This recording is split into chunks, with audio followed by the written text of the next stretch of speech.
Yes, yes, check. Mic check. Mic check.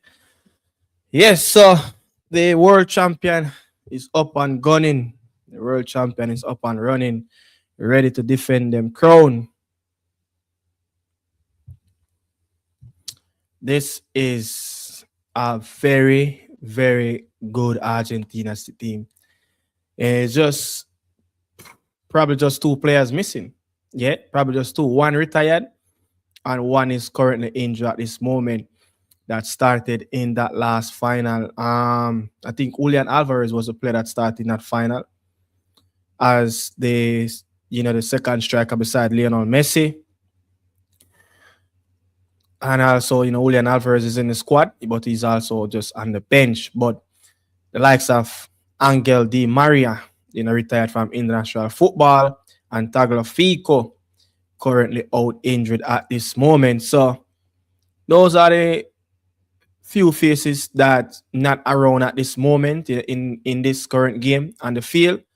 We're talking about players that were involved in that excited encounter in Doha, Qatar 4 years ago with the French national team.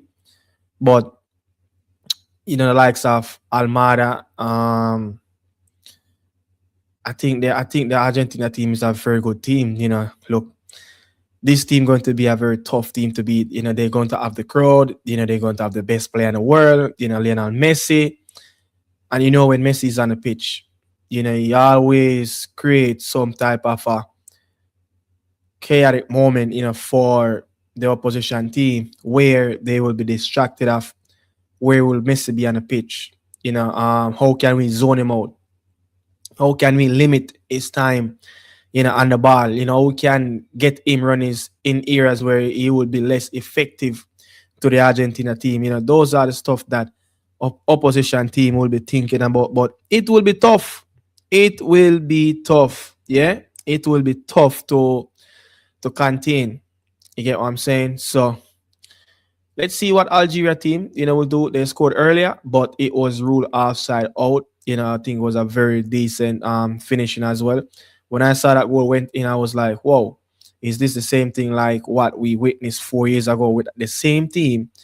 Argentina playing against a team that wearing green in the opening group stage fixture. So looking in it, man, I'm like, this is like a deja vu. This is like a deja vu for the Argentina team. But I love the way all this Argentina team balance. I like the way how this team, it's just the body of effort of each individual on that pitch.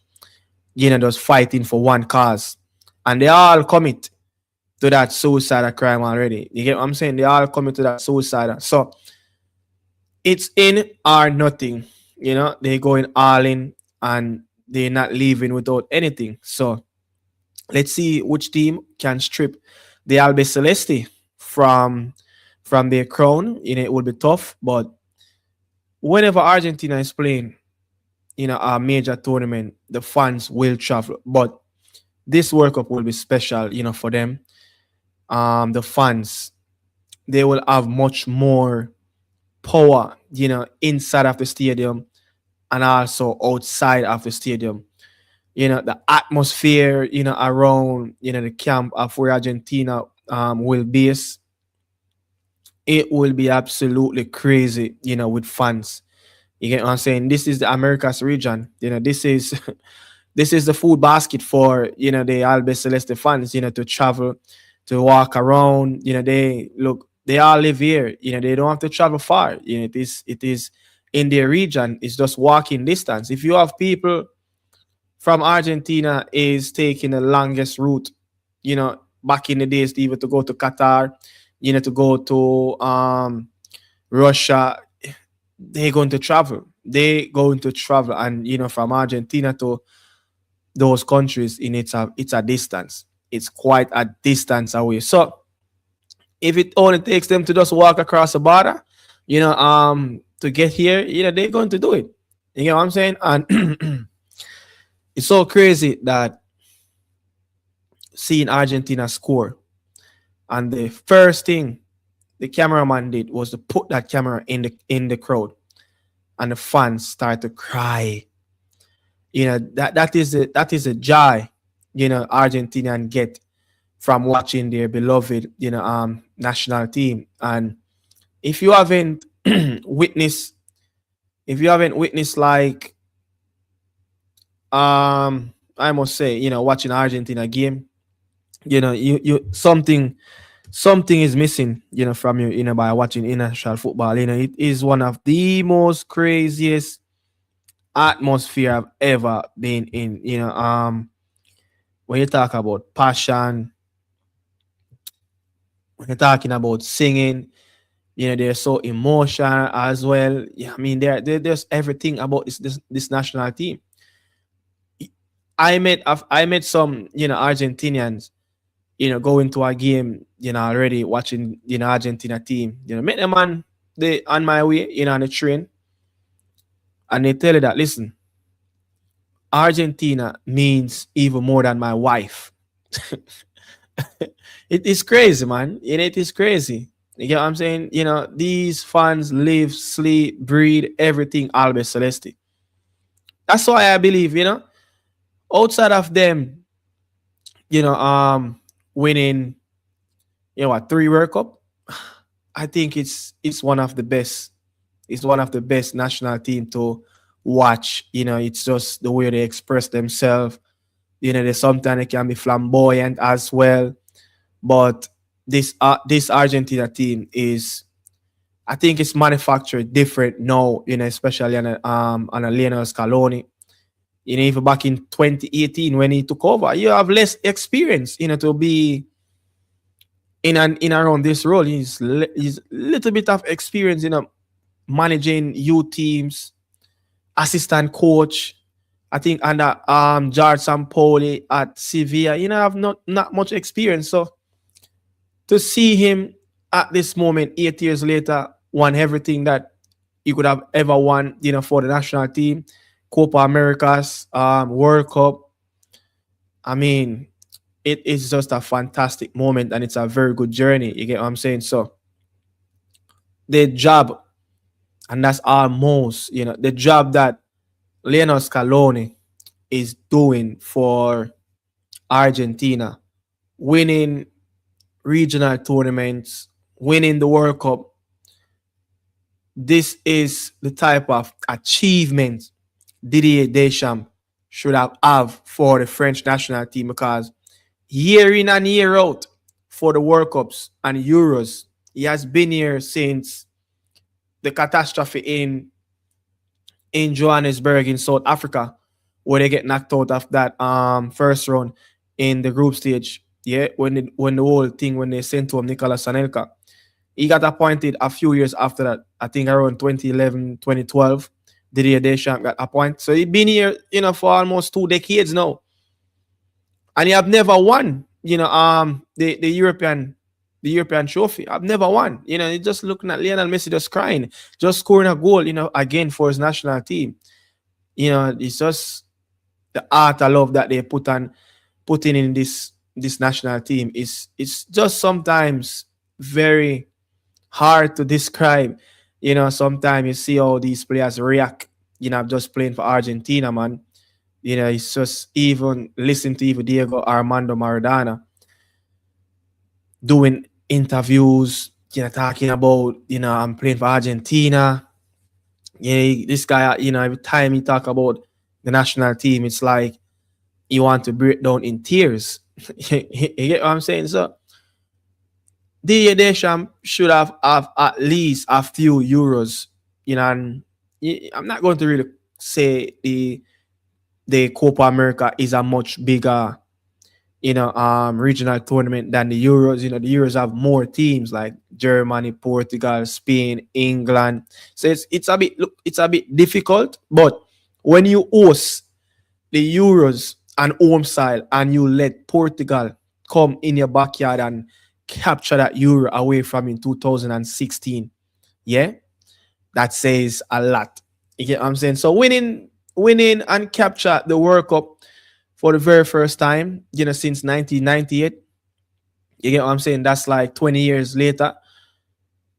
it is a magnificent achievement and the way how they did it. But I just feel tournaments every 2 years when the French national team is going into a tournament, arguably they're in the probably if not the top two or the top three, the best squad going into that tournament, and one of the top favorite with the most talented potential players in that squad.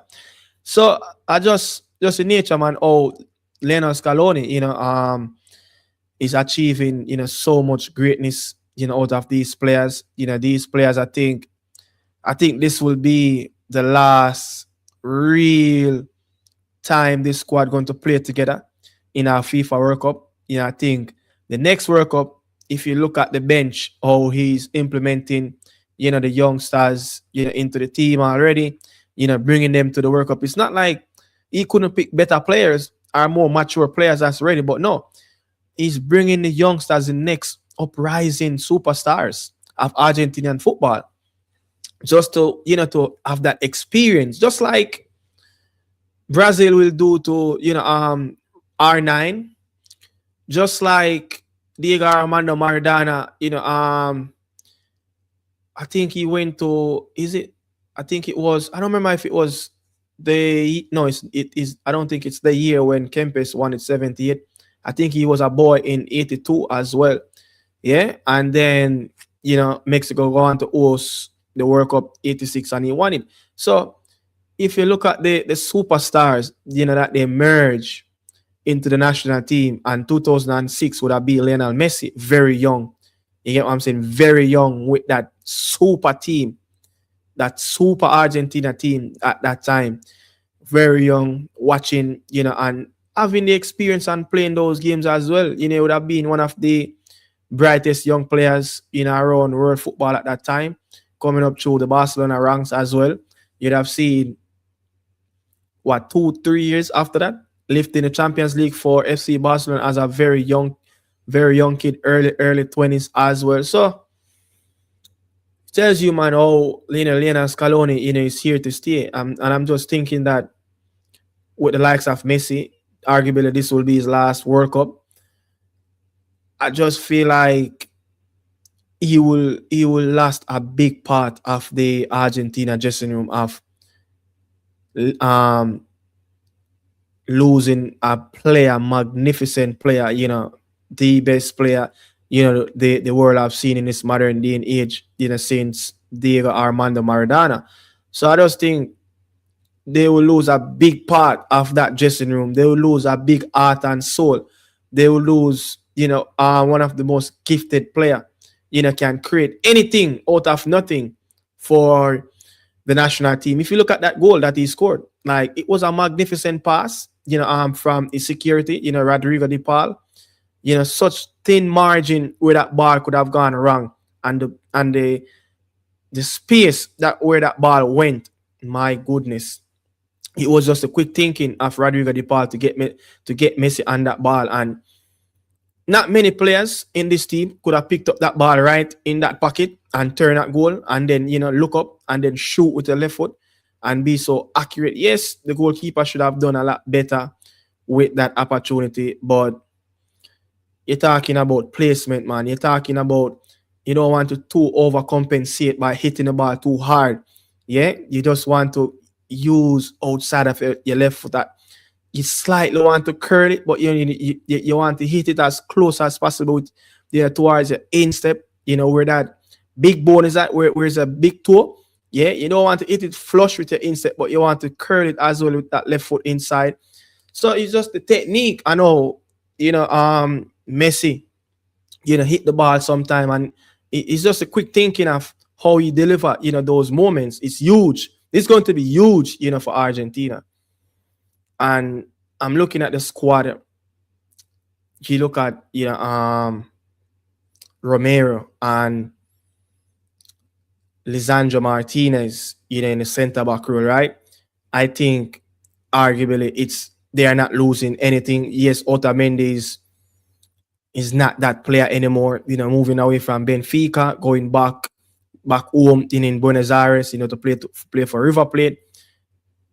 He's not that player anymore, but having Lisandro Martinez in the team, I think they don't lose nothing. I think it's a perfect replacement. Both players aggressive. There's not the best of pace, height, but the Algerian team is pressing. The Algerian team is looking like the best team in the last 10 minutes, if you ask me. You know, they're looking sharp, they're creating moments for themselves. You know, they're trying their best to win back the ball high up in the air as well. But as I was saying, with this Argentina team, you know, the setup and the model of this team, there is no real genuine.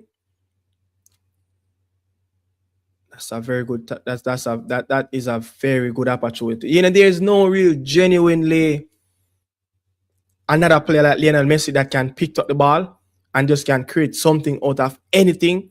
There's genuinely no other player in this squad can do that. He's the only player really can pick up that ball and just start to dribble and magic start to happen.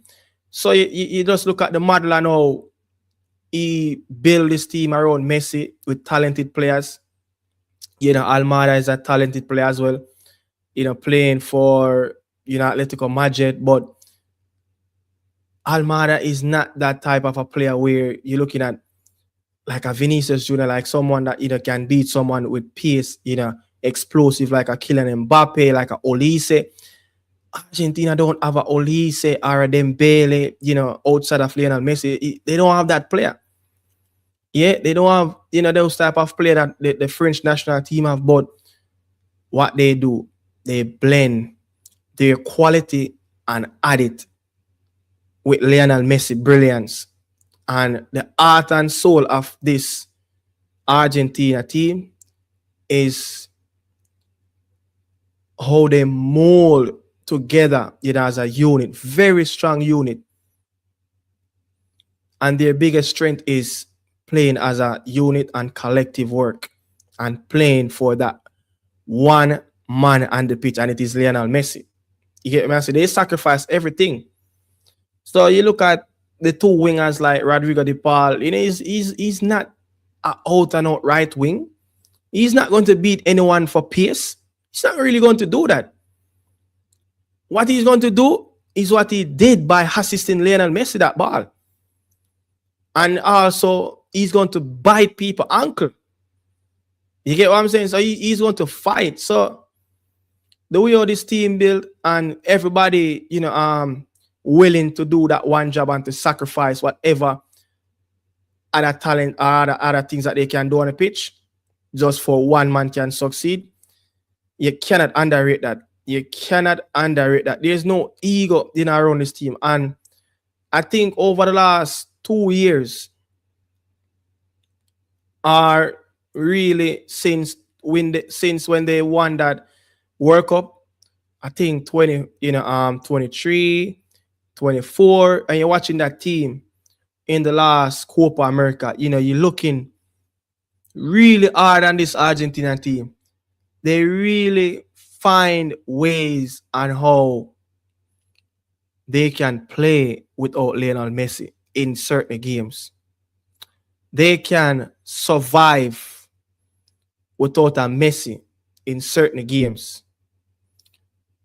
Yes, he is a heart and soul, but when you remove a Messi from this Argentina team, you're going to lose a lot.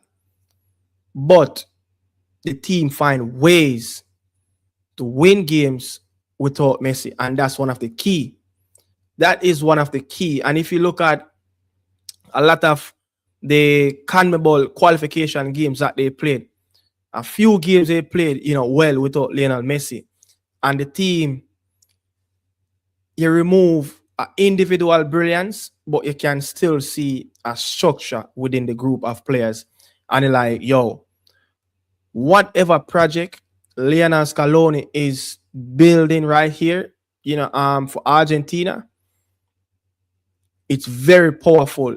It's very powerful. They don't have the best players around in Europe, like Olise dominating Champions League, dominating the Bundesliga.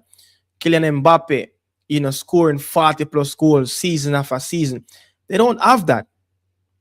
So they have to add different things, to their team to have success. And French team now and Argentina now, this Argentina team isn't a better team than the French team with talent. But as a squad, I believe Argentina have the best team as a squad of players that can do their individual work and how this team going to succeed and achieve.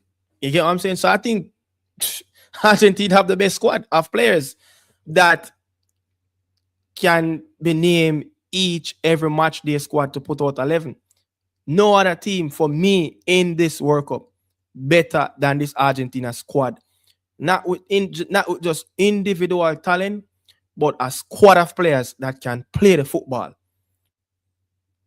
No other team, you talk about the England, you talk about the Germany, you talk about the French, the Spain team, Argentina team, they can play the transition game. They can play the possession game. They can drop in a low block. And you see 9 outfield men just drop deep behind that ball. And Lionel Messi there right in front of it, just watching everyone running around. And the moment that ball release on an Argentina foot, then it's like there's a flick switch in those players. So I just think, to me, they got the best squad. They got the best squad like in this World Cup, and it's going to be very difficult to break down this Argentina team. There's a lot of loopholes where you can get around this Argentina team. A lot of loopholes, but you're going to have to be very good to get to their weakness. They don't open up their weakness to any team just like that. You have to be such a fantastic player, and you have to be a very good bunch of players that you're going to penetrate them and jab them in their side, in their ribs corner constantly, so that those little weak spots can be open up. Yeah, open up their wounds, let them start bleed. But I'm ready to watch this World Cup and to see which team going to get past this Argentina team. I'm not an Argentina supporter, but you have to just speak. I know it is at this moment. They have the best bunch of players collectively. They have the best bunch of players collectively at this moment. Mahrez out. I don't know. I saw Mahrez on the bench, so I think it's more of a tactical issue of the workman style of Argentina. I believe not allowing Riyad Mahrez to start in this game, because if Algeria are going to do anything, you're going to need him until the end of this game. And can Mahrez play 90 minutes constantly? If you look at the players that playing behind Gouiri, the number 9 for Algeria, they're very strong. There are some young players as well coming through. Yeah. So, and they're more willing to go up and down. So the Algerian coach, I think his name is Petkovic, is sacrificing talent with hard work on the pitch of matching up with players that can battle this Argentina team, on the pitch, 50-50, athleticism. You have to can sprint. You have to constantly moving around this team. You have to be fit. And you can't be no sluggish man on the pitch. It's just not going to work. The moment this team realize that end of the pitch is a bit of a weakness, there's no real athleticism on that side, they're going to take advantage of that side. So let's see what's going to happen. But they have to watch Argentina lose the World Cup, but it's going to be a difficult World Cup for them to lose. They're probably going to have to make a few mistakes or beat themselves. But let's see, man. When Messi is around and on that pitch, he causes chaos amongst the opposition team. Yeah, that's one of their big X factor of this World Cup having Lionel Messi fit, and I'm really going to see how much they're going to balance the minutes for Lionel Messi. Is him coming off slightly a tight muscle. Wasn't nothing really serious. When he got injured for Inter Miami. I always know that Messi was going to play this first game. You crazy? First World Cup game of the campaign, and Messi will not be. It have to be something really serious for Messi to miss that game. So interested to see how they're going to manage his game and the minutes that he's going to play it, because at this World Cup, when there's extra rounds of games, you don't want Messi, to be playing 90 minutes in the 3 group games. You want to keep him as fresh as possible. And if Argentina are more likely going to win this group and finish on top, they will probably face, one of those best third place team. And it probably will get a favorable draw, to be honest. Probably get a favorable draw, and Messi will play, but you would like to want to kill that team, very early in the first half. And, to probably let Messi rest his leg for the last 15, 20 minutes, put his foot up in the air, in the dugout, get some high span him and get him ready, for the round of 16. And if you get a favorable draw, you can dismiss that team. But it's very hard, man. It's very hard to have a Lionel Messi on the pitch and him to come to agreement that, okay, it's okay for you to take me off. It's very difficult. Always going to be a much difficult task, but I'm not really, expecting a lot, from this Nigerian team, to be honest, from this Algerian team, to be honest. Not going to expect a lot, from this Algerian team. I think the 2 real players that if they can have a say in this game by helping out the attacking third, I Nouri and Belgahali, that player playing at right back position. If those players can get up the pitch and push back this Argentina team as a little bit more, having Rodrigo de Paul doing, some defensive work, I think they will have moments in the game, and they will have their midfielders will probably get more chances on the ball. The likes of Bentaleb in that midfield, they will have a great opportunity, to do something, create threats, create chaotic moment in around this Argentina team. So basically saying the right back, Belgahali and I Nouri, the left back, if those 2 players can support, Chaibi, which I think is a very good player as well. If they can support the 10 and 11, Musa, who came in for, Riyad Mahrez, right? These guys played quite a few games, together as well in the qualification round. So if those 2 guys can get support by the left and the right back and give them support, that will push back the team and allow the game to play in front their own midfield. So, they can have a little bit of a respite, a bit of possession. Argentina team is not a team that, big and eager where they will constantly want to press.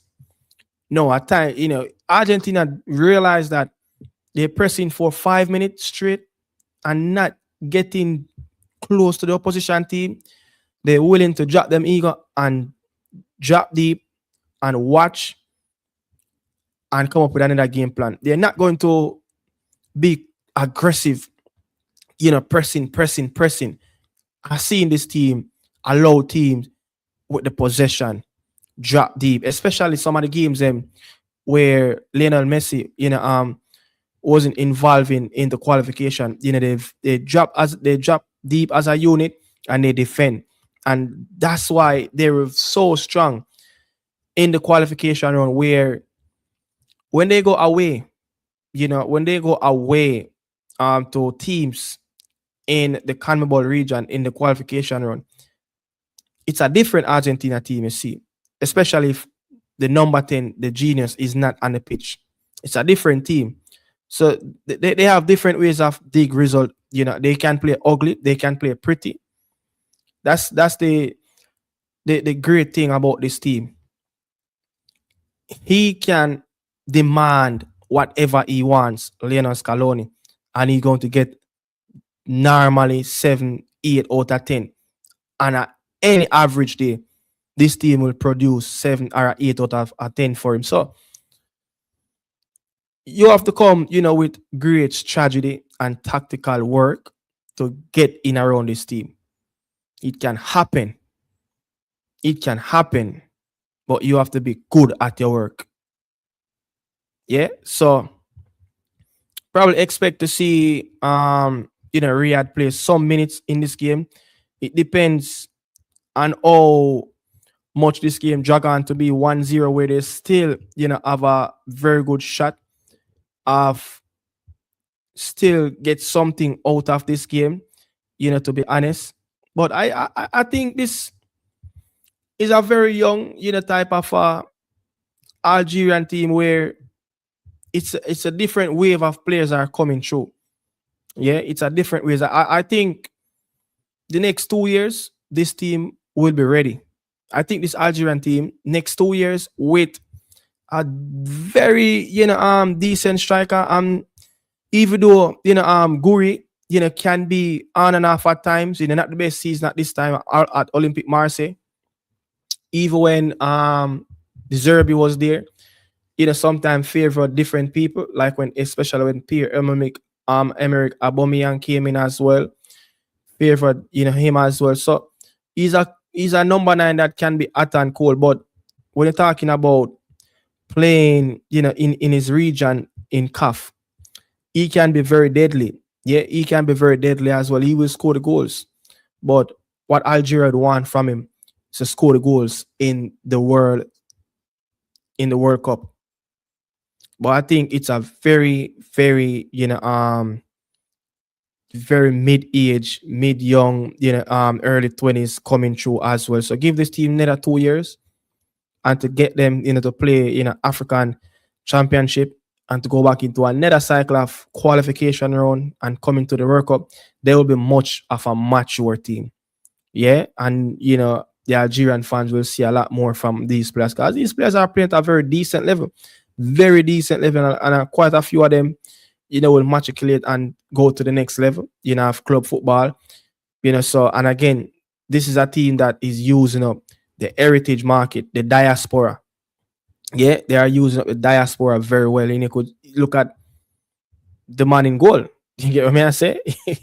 The man in goal alone tell you, say them are use up heritage players, very well. Zidane's son, Luka. Man named Luka. So let's see what this Algeria team will bring. Still think them have something in the game if the longer them keep it 1-0, and if they can start to frustrate this Argentina team by one of the loopholes is go into a fight with these players and letting them lose in the battle. You will get this Argentina team frustrated. And another ways of beating this team is to use a gap between the fullbacks and the center halves. Their center half is not the quickest. Don't allow them to come into a tug war with you, because they're very aggressive. But use up the space between the wing backs and the right wing or the left wing, right around there. Use up those space. Get quick players around there. Get players that's very dynamic, can beat players 1v1 at ease. Use player that very explosive. And then you want to drag the center backs away from not being 5 to 7 yards apart, because that's when they're strong. If you beat Romero, there will be Licho. You get what I say? So if you beat Licho, there will be Romero. Once they are close, 5 to 7 yards, they will always be strong. But you want to pull Romero into the right back role. You want to pull Martinez wide as possible. Getting the Enzo and the McAllister have to be dropping deep as close in the center back role. And that's how you find space. And if you have good midfielders, that one midfielder that going to roam in that midfield, he will find luxury time in the middle of the park. Messi not going to drop back. There will be another striker that will drop back. So you want to stretch the gap between Messi and the pack as wide as possible. So they are a bit of a room and how to beat this Argentina team, but it's easy said and done. It's easy said than done. You have to be at the best. But they are watch a game. They are watch a game and observe, hoping Algeria can find a goal. Shake up Kansas City down in Missouri. Shake up the Arrowhead Stadium. Make the place shake and a drop. And here comes Argentina. It seems like on the break, but keeper Luka Zidane came out and mapped that one up very cleanly as well. And it's Anit Yuri is playing with that ball with Rodrigo De Paul. He's the wrong man to be playing with, especially when he's so close.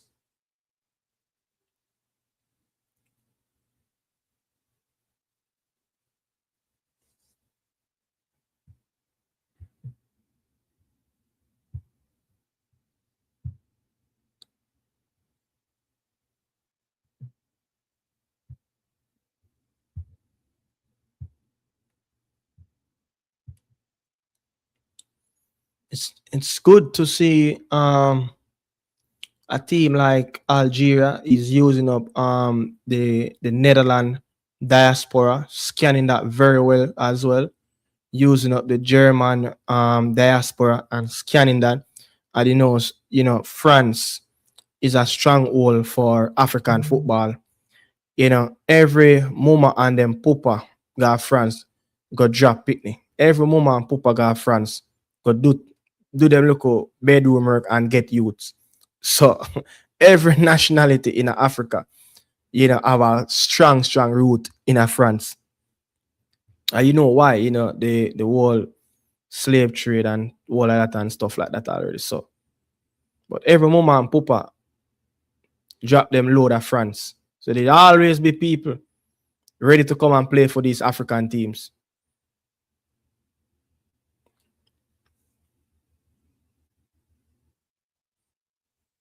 I mean, every time when Lionel Messi get on the ball, there's always at least 4 movements ahead of him. There have never been stagnant players when Messi is on the ball.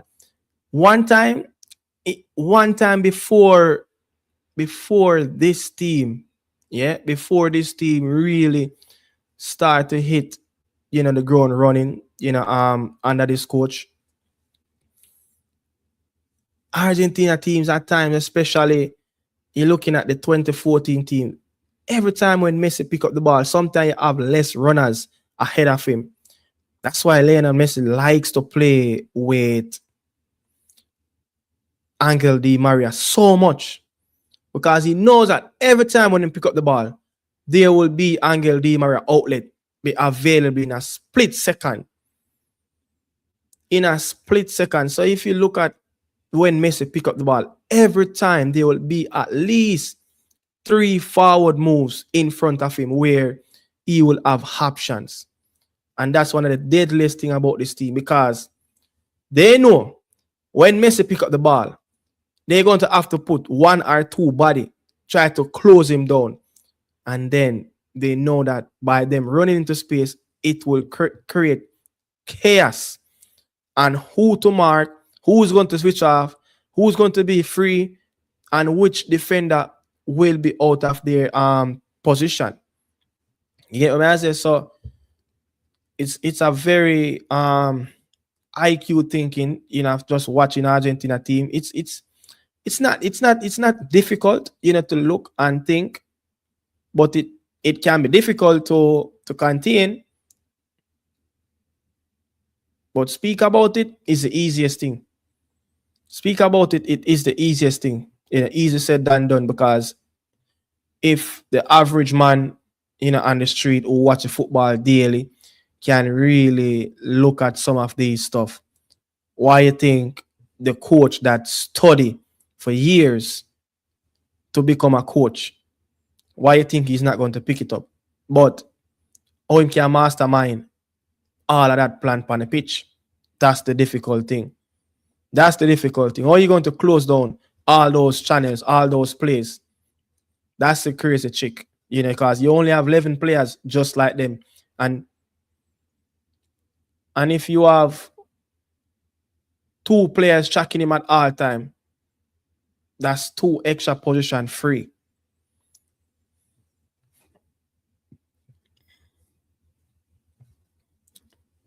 But watch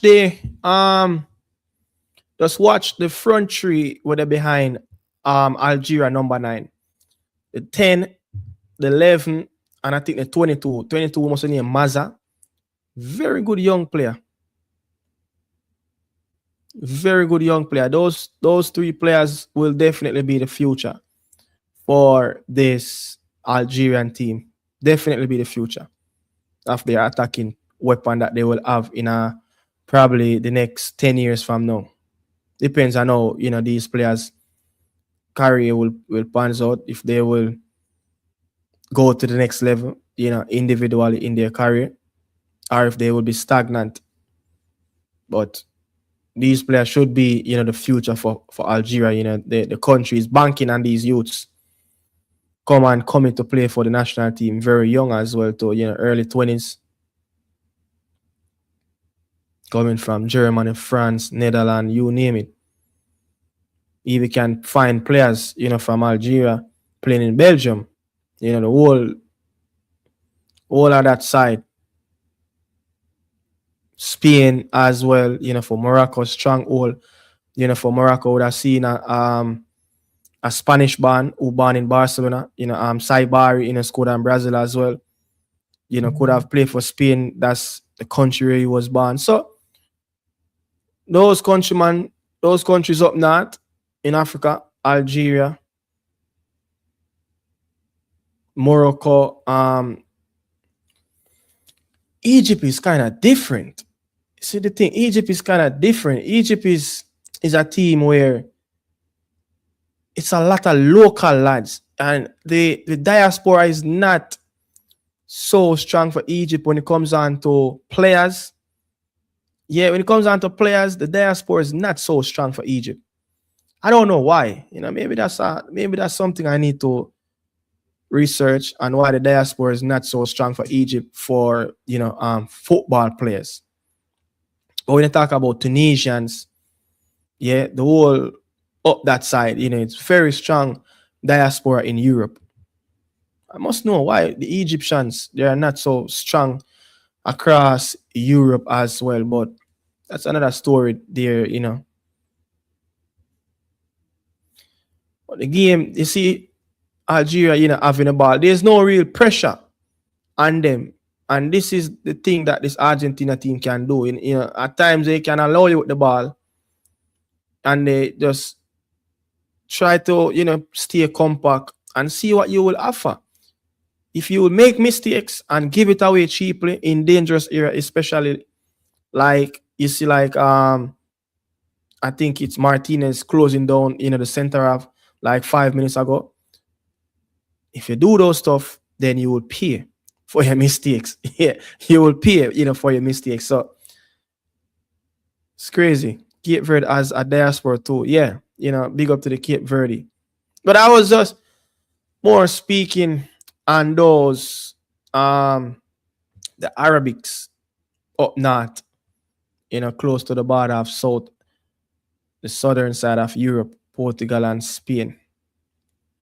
Come right up the Mediterranean. So coming around Italy and them side there. It's crazy, man. Everyone is using up the diaspora right now.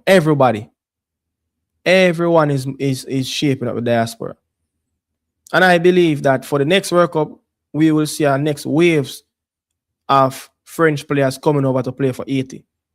Sooner or later, they will start to get some very decent players, because if this is the start of something great, it will happen. They will start to get the quality players in, where they will make decisions to come and play at a very early age. It started to happen already with the women. So again, it will happen anytime soon with the men. And I think anytime that start happening where them can get a lot of league and players, oh my God, with that structure and system that they have over there, I think it will cause a lot of issue locally in the Caribbean region and in the Gold Cup as well. So only Jamaica fight with the diaspora. Only Jamaica. Only Jamaicans fight with the diaspora. Only we. If you look at Egypt League, Egypt and I think South Africa have the most local players, in their team in the World Cup. That's coming from Africa, right? And those two leagues, the Egyptian League and the South African League, very powerful league in Africa. Very powerful. We talk about like club like Zamalek, Ali, and all those teams, right? We talk about Orlando Pirates, the Sundown, very powerful teams in Africa, and their leagues are very strong. And if country like Morocco have a next very strong league as well, but Morocco decide that what they have locally is not really the next level of players where we can match up with the European players. If you want to stay locally, then you're going to be like Egypt, that going to be underachieved. Look how long Egypt now in Afghan. You're going to be underachieved, right? And you're going to be like South Africa and all these teams where you just not.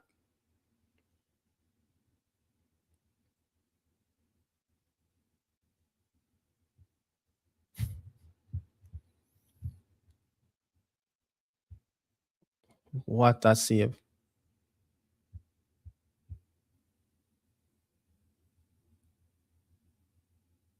Wow. Yeah, so Argentina score again, people. Argentina score again, problem, Luka could hold on to the football. Again, I think Luka was very poor. I don't know if he was shadowed or what, but he just couldn't hold on to the ball. He just couldn't hold on to the ball. But it's a very powerful shot from McAllister.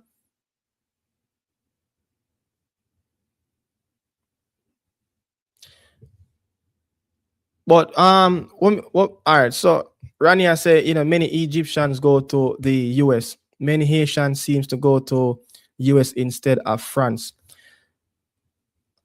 Yeah, you have a strong Haitian presence in the US.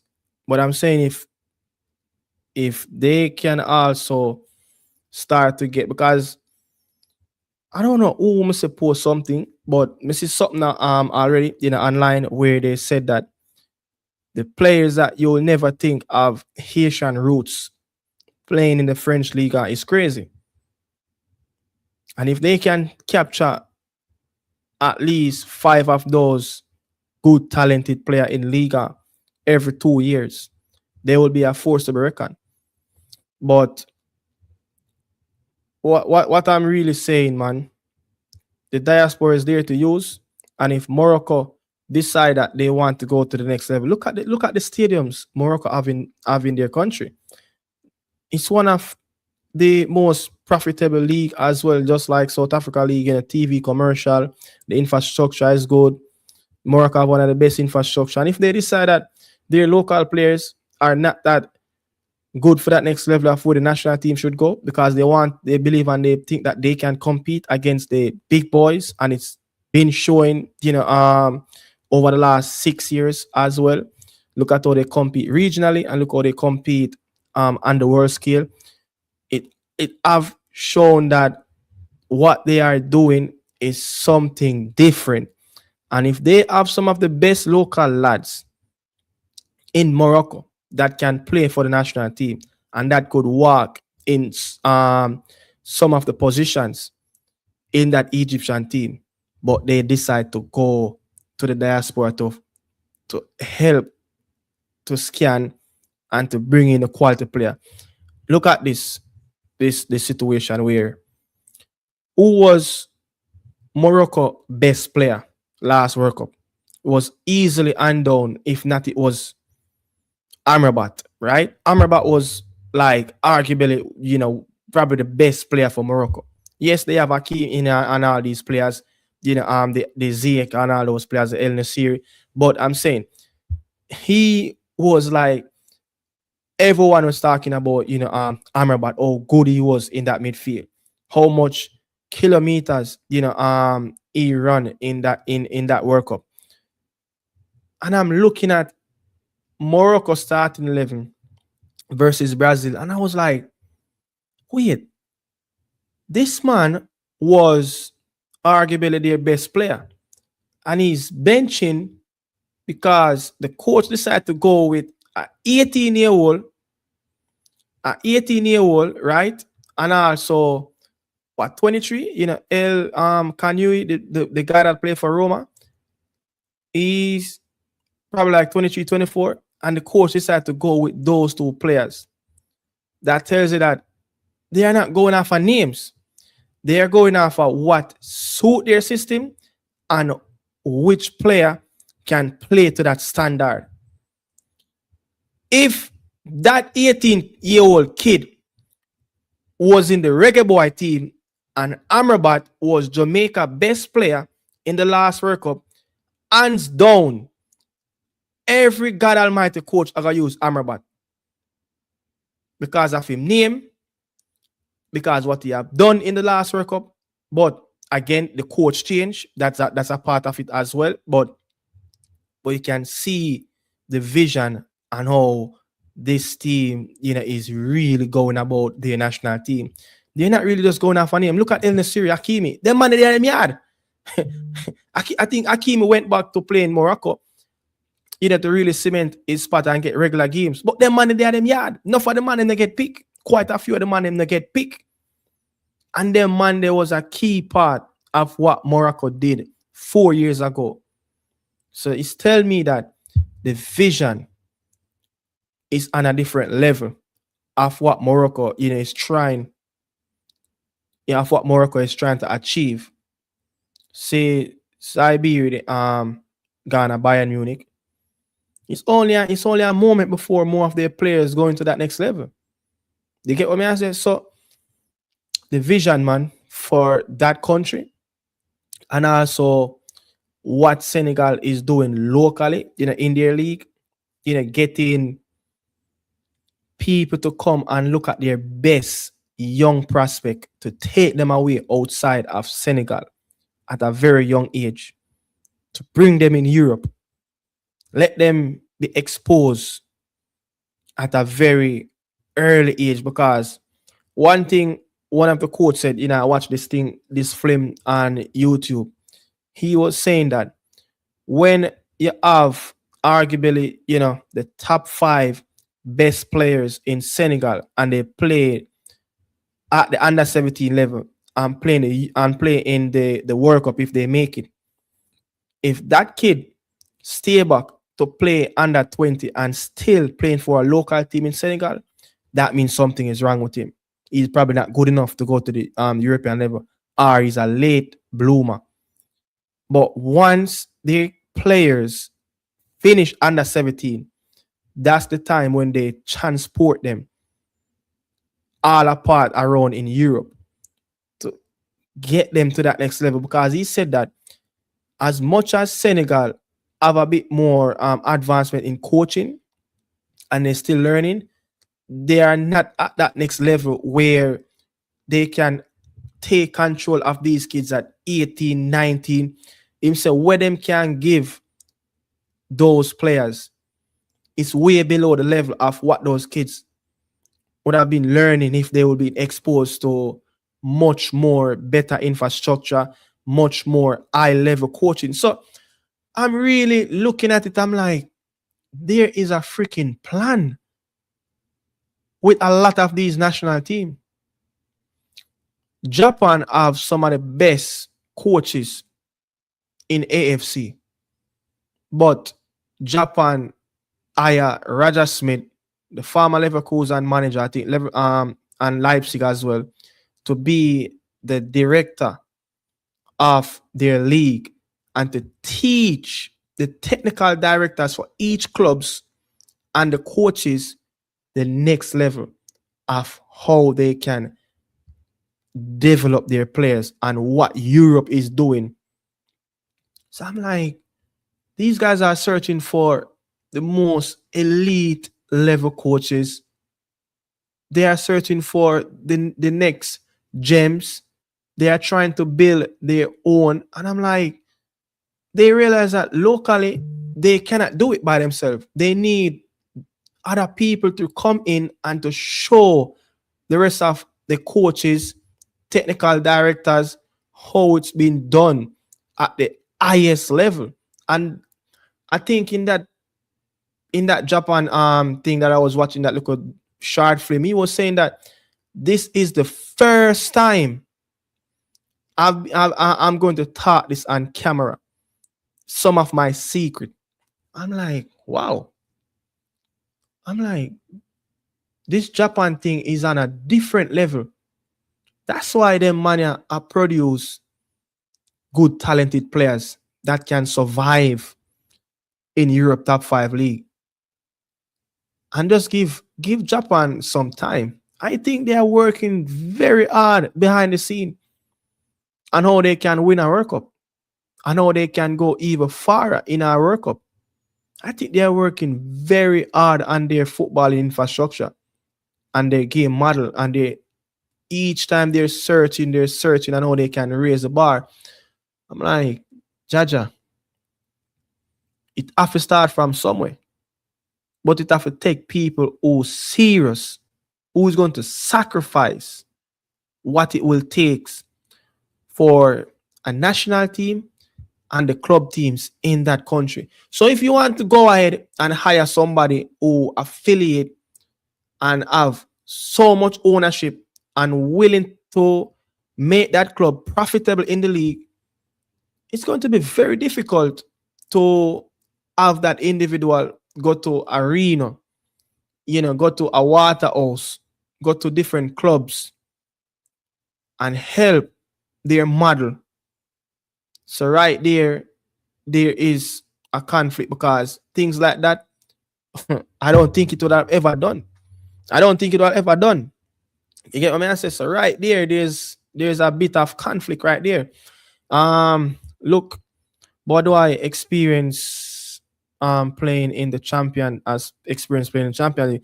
Look, when I heard about this kid and I was watching him, I was wondering who's this guy. It was pretty much unknown to me, and I did a bit of research and realized that this player has been playing in the French league for a couple of years well now, and I'm like, he's that good to be playing at a very young age, 16 in the French league. I've never really known much about him, and for him to commit with that big future and that big potential to Morocco, that mean them man over the side is something good. Look at the man, he went to Europe at 18, he went to Spain and then Germany. Yeah, it shows, man. It shows like the pathways of where these players are going and the journey that they're taking on. It's so crazy how Diamande is playing World Cup while a few years back he was playing high school football. And according to Rudolph Speed, play like that at 18, 19, playing Manning Cup, not playing at any Premier League team, but affiliate with a private academy, he will know where be in his team. You see them kind of back way thinking there? Them kind of back way thinking. And as much as Whisper is a good youth, have a very good potential, can really go somewhere, at the club level, a player like him would have never come through the national team. So it's crazy. Yeah, it's crazy. Like, look at Lionel Scaloni. I think just before the final squad pick for the Qatar World Cup, he was picking a lot of players, like Garnacho, while those players were playing in the reserve league, never exposed to Manchester United first team setup, but playing in the reserve league, other players playing academy football in Europe, but they scan Europe and realize that those players probably be the next set of waves that will come to Argentinian football. And I like Argentina couldn't pick better players playing in higher quality, professional stuff, but they know why they pick those players. Him know all of them not gonna come through, but some will make it, and that's just the nature of having young kids at young age. All of them not going to come through. You get what I say? So some backway thinking are going to Jamaica. Some backway thinking, and to lose out on that money. Sometimes you want to say you're happy, and then the next time you want to say you're sad, because you're going to be sad because you know where the money they could have done locally in Jamaica if it's spent the right way.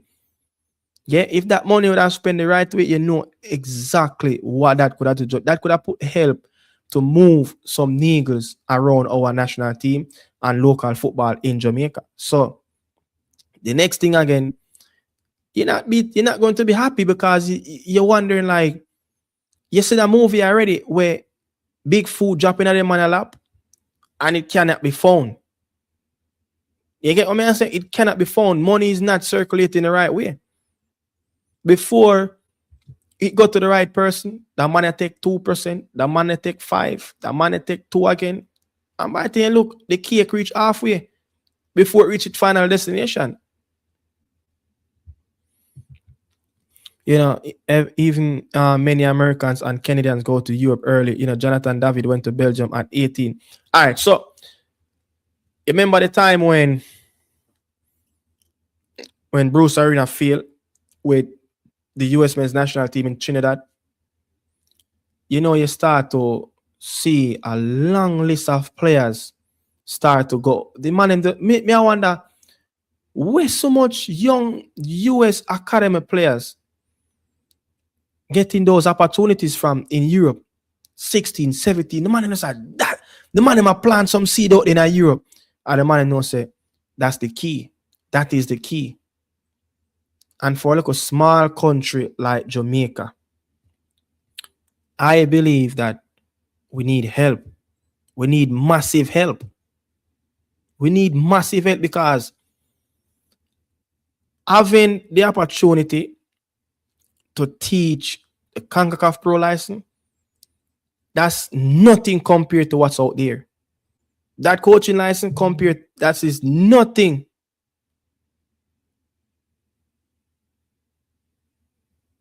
That's 3-0.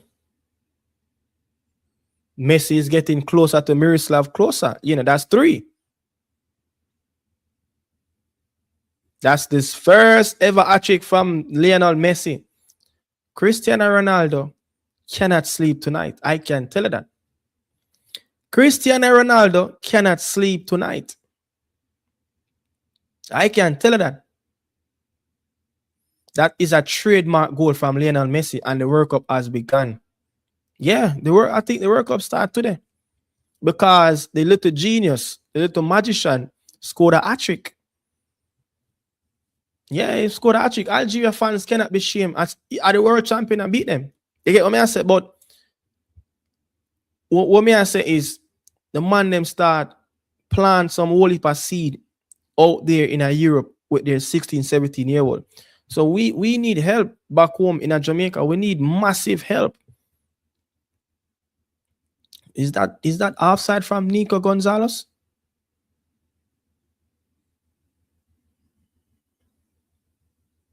I think before the game start, before the Senegal game start, I think Mbappe was 4 goals away from Miroslav. I think that record will break in this. I think that record will some part in this tournament will get smashed. One of them will shattered, and I think the two of them are really going at it at this moment. The two of them have a very good eye for it at this moment to smash and shatter that in the group stage. You get what I say? So we need help, man. We need help back home in Jamaica. Like the speed and the peer them. If you look where the teams them will go work up with, them man they pass them level a long time. Them man they pass them level the long time of where our most qualified coach is doing at this moment. The countries them will go work up with for the very first time. Even look at Ecuador. I recently Ecuador, I think start qualify for some World Cups. Ecuador wasn't a powerhouse in a South America in the 80s, 70s. It wasn't. You get what I say? Recently, certain teams, after the 98 and 2000, quite a few teams went to those two World Cup for the very first time. And from there, there's no turning back. So our most highly skilled, qualified coach locally in Jamaica, they are not even on the level of some of the coaches in Montenegro, in countries like Romania. When you do your research and look on the level of how much UEFA Pro license and what those coaches are doing to educate themselves and the jobs and also the internship that they would have experienced to get to that next level, our coaches are nowhere near that. Nowhere near it.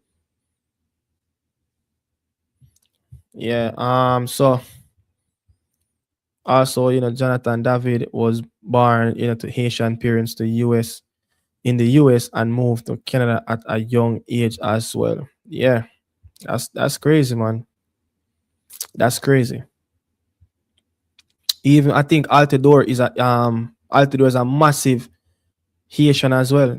He walk and live with that Haitian roots, beside of him as well. So the Haitian have a very good diaspora in the US. Very good diaspora. That was the 2018 World Cup. Bruce Arena crashed out after qualifying round as well. Yeah, man. So it's crazy, the world is moving so fast, along the football journey. And we seems like we never born as yet because the speed at what we are doing, we are creeping.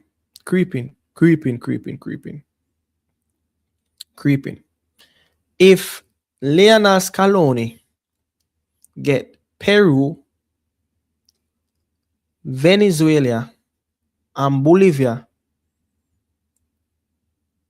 to qualify for a World Cup, if it was like in that format where the group stage or the CONMEBOL in different segment, and let's add probably one more team to it.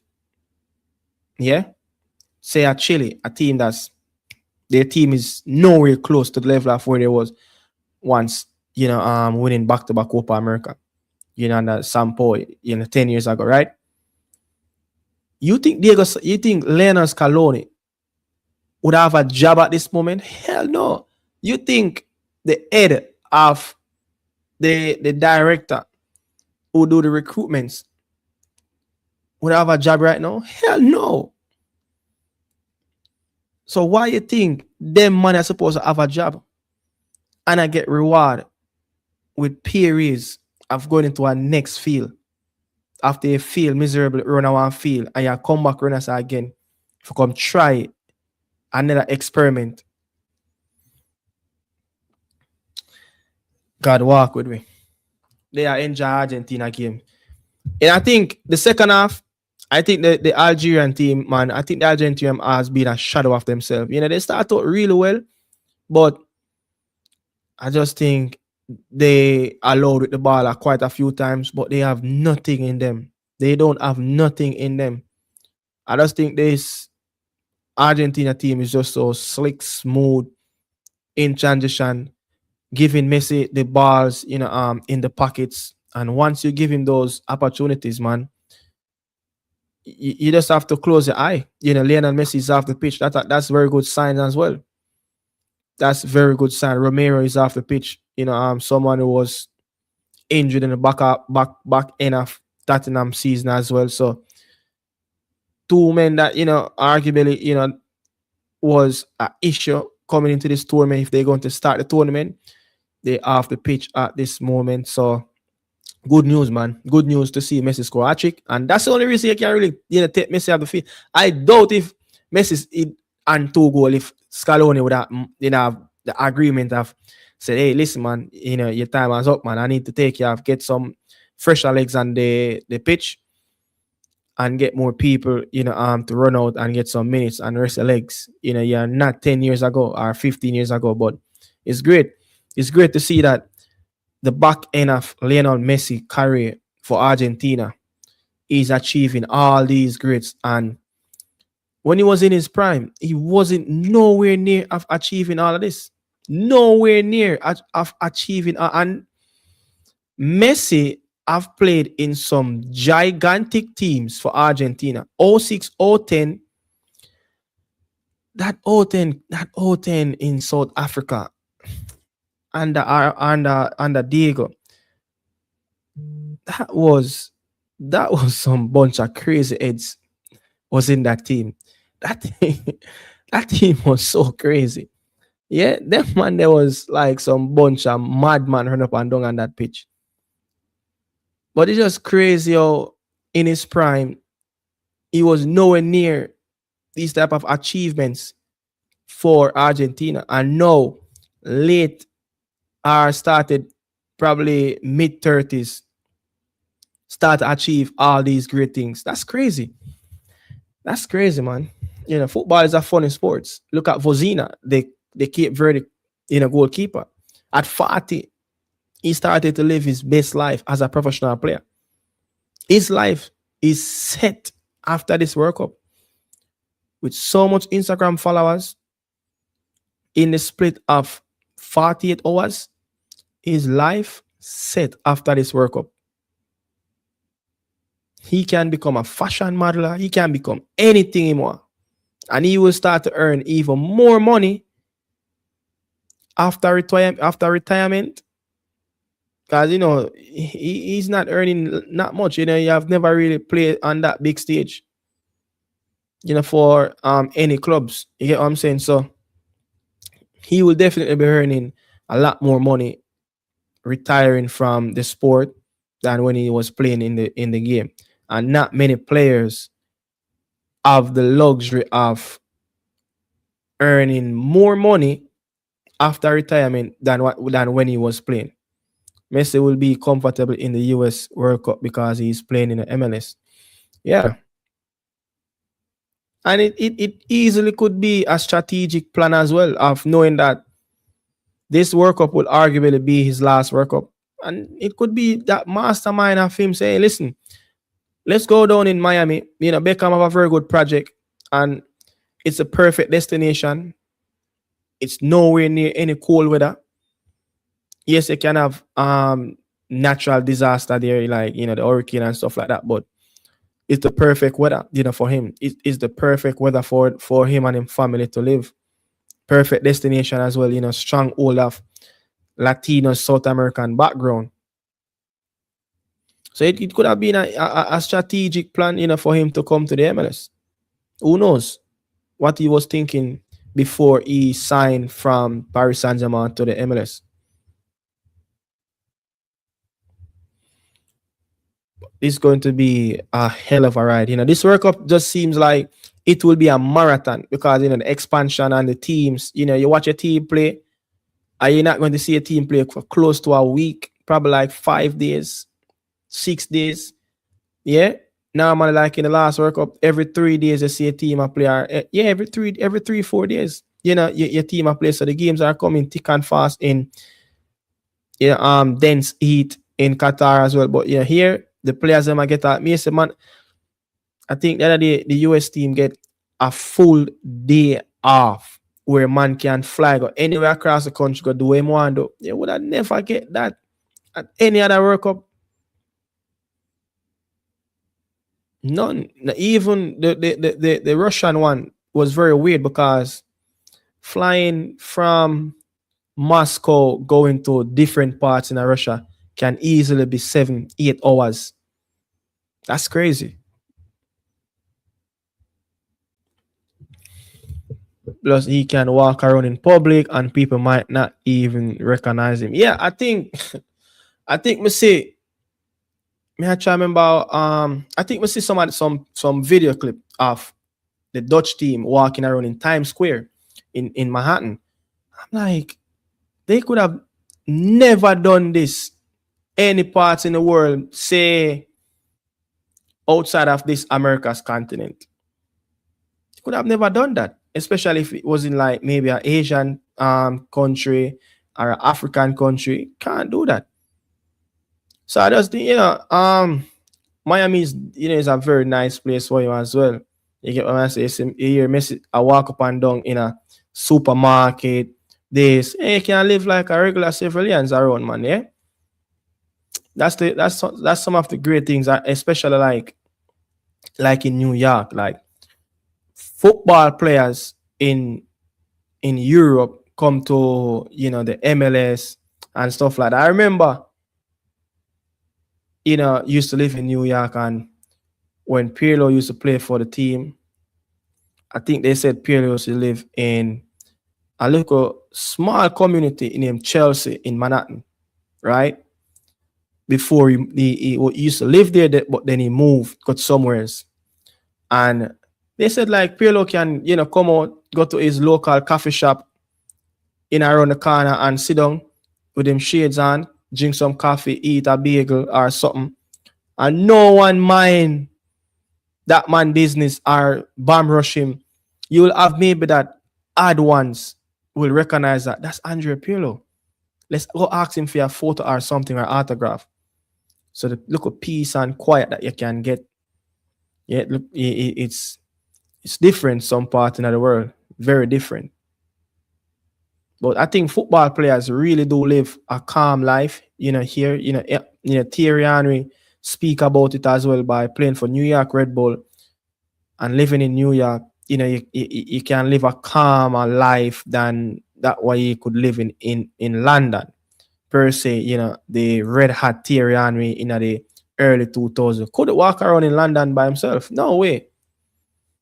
No way. The crowd and everybody would have attack him for photo, the paparazzi, and yeah, you have the photo and the paparazzi, them nothing in New York and stuff like that, but it's not so much for the European players. I do think though the MLB, the NBA stars, they do get followed a lot in New York. Like they cannot live an average life in New York. They cannot. The cameras that's going to be around, the people that's going to be asking for photos and stuff like that. Yeah. But 3-0, a very comfortable ride for Argentina in Kansas. You're seeing the great quarterback watching the game as well. Mahomes watching his best friend in the football industry, Lionel Messi. And this is not the first time Messi is playing in this stadium. Now, I remember Kansas City have to postpone a few games at Sporting Dick Park, at the home of Kansas City football team, because the demands for tickets, that was Messi's first couple of games down there. And they decided from now on, every game that Inter Miami are going to play with Lionel Messi and they're going to play, that's game going to go to the Arrowhead Stadium. Cannot play locally where Kansas City Stadium only can hold like maybe 21, 25,000 people. Demand is just too crazy. Yeah, but let's see how Brazil will bounce back. But countries like England, Portugal, look, I'm telling you, man, Cristiano Ronaldo, I don't know where this Portugal team, I think the Portuguese team, I saw them like maybe they having a camp in Miami. I'm not sure where they're at this moment, or where is their base, if they're on the East Coast or if they're on the West Coast.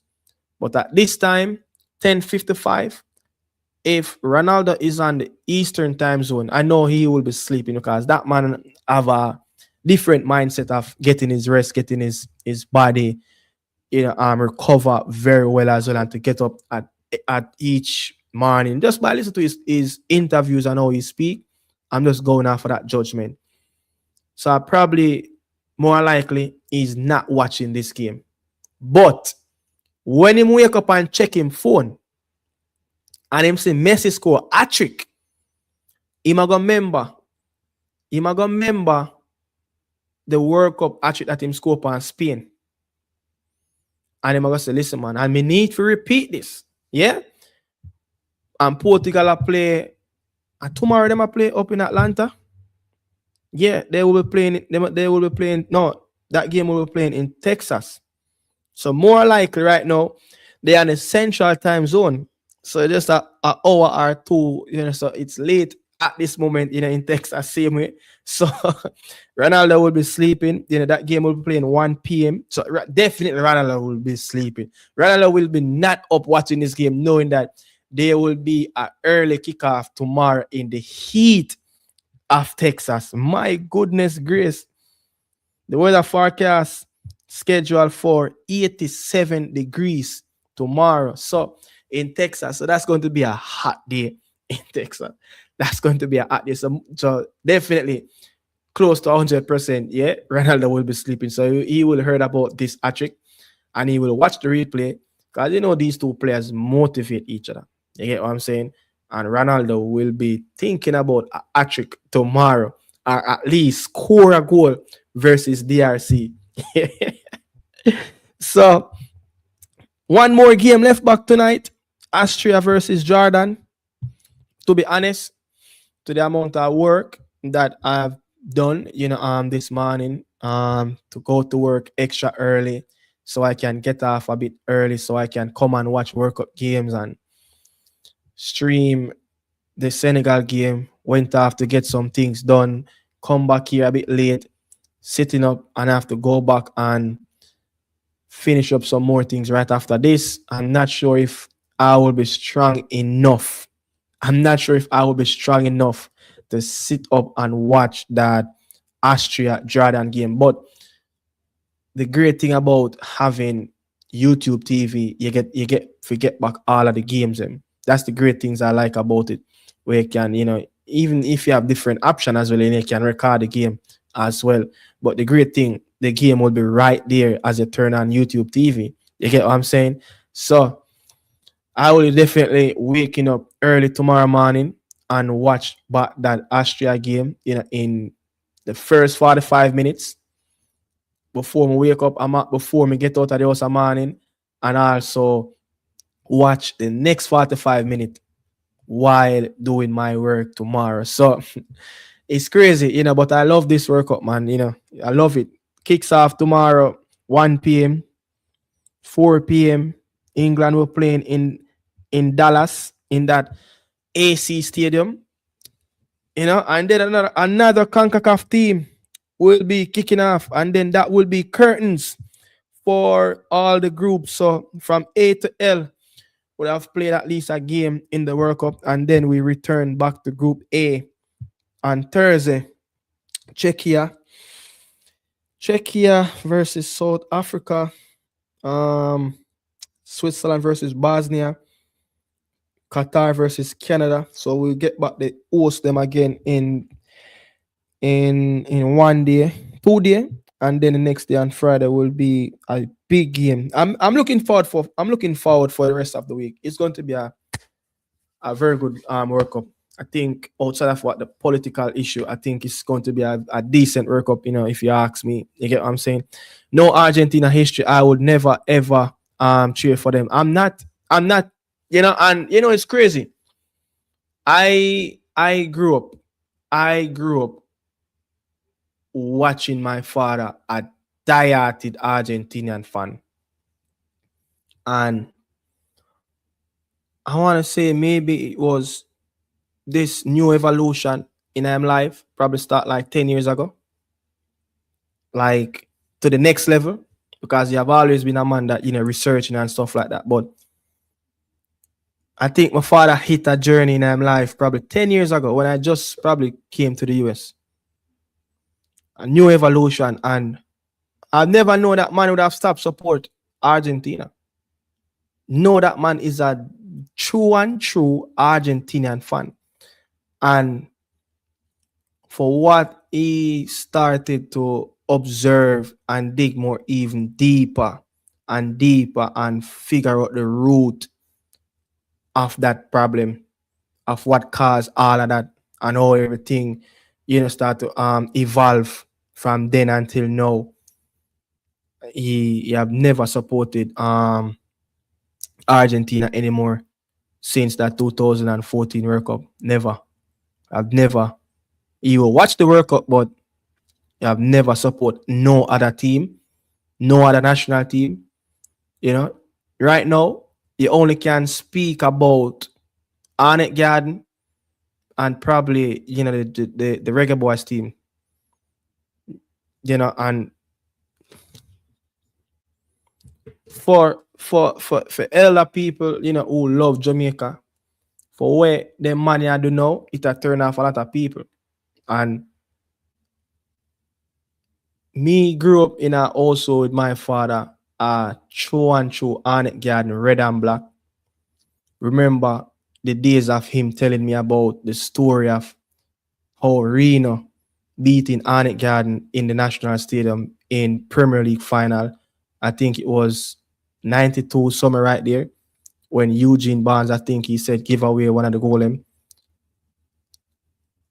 Walking out of the National Stadium, crying, living in water like a baby. Like a baby just a born and them spunk our ass so she can make some nice. Yeah, crying like a baby. I remember those stories vividly. Like over, Arnett Garden break him out, but never turn him back. So I know where my father come from with Jamaican football and local football, how much man like him love it to bed anywhere Jamaica there. Them there care if I locally are in the diaspora as well. Spend money, tickets I got to go watch games. And just to see where the man them know, it a turn off a lot of people where die-hearted supporter, because there's no real accountability in the program. And it's like you have some set of man that decide that they want to come crash everything. You're not doing it the right things. And when you hear about stories of people that was involved, players that was involved, when you hear about who now get per diem, which man in the organization, some man now get them per diem. Like when you hear about stories like them there, and then it come back to the street because people affiliate with that people and that people. The elderly man them we hear them story and know say, yo, the youths gonna get robbed blindfolded. Because them don't know about certain things. You get what I say? So a whole heap of people get turned off from the football. A whole heap of people. And they have lived through so much disaster with the national team. And how much the program has been rotten, rooted. But there's only a moment before, your body can take all that pressure. And then, your cup will be running right over. I'm not sure if me as a young youth reached a level yet of turning my back on the national. I said turning my back, but I really want to hear much what go on with the organization, with them type of party shop business where I go on. I think my system strong enough for brace and face all of that travesty where I at me now. But maybe later, you never know. Maybe sometime, if them things are continue, maybe I will even tell my son, hey, playing for Jamaica is like wasting the time. But if you want to do it, because you was born there and that's your birthland, it's fine. But my decision would have been go somewhere else and play football. because the people them that are run the organization mean no good. You get what I mean? I say FIFA as a whole is, yeah, it is. But not because the head of the big C, along them, that mean you have to do the right thing. You know how much national teams out there walk with the big C, but guess what? You will never really know because they make sure that they done the job correctly. So whatever I get pushed under the rug, it's nothing because them are do the right thing and success are coming. So you will never stop the big C. You will never stop it. But it's one thing of doing the big C and not doing the right thing for the next waves of generations of youth coming up. Because being involved around, Arnett Garden, coming up, through the regime of Omar Davis, Patrick Roberts, Charlie Chaplin, these big fellas, once used to have high power position in Arnett Garden. You hear so much stories about past players involved with stuff behind the scene, like, and you're wondering, and them money I say them love Jamaican football. You get what I say? Them money I say them are junglists. You used to see George Pang sit down on the touchline, and when you hear stories, you wonder if some of them money I say them are true and true red and black, or them are true and true Arnett Garden and a true and true junglists, or them are true and true Trench Town. You get what I say? So it's crazy where people are gonna always do negativity, but you have to make sure your people feed and fed well. You have to make sure that the youths around get well taken care of. Else them will turn in and eat their food. that's how they get to run. You get what I say? You can be loyal to a bunch of youths and they can turn and bite it and stab it behind your back. It's life, it's human being. They're going to think effed up, but the logical thing is if you be loyal to a set of mongrel dog, they will never really turn and just bite you like that. It has to be where somebody come in that clique and corrupt their mind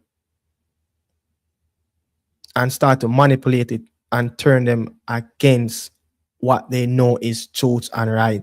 You get what I say? So people, bless upon yourself, really appreciate whoever here. And also, the ones them that's passed through on X and Facebook as well. Much love and respect.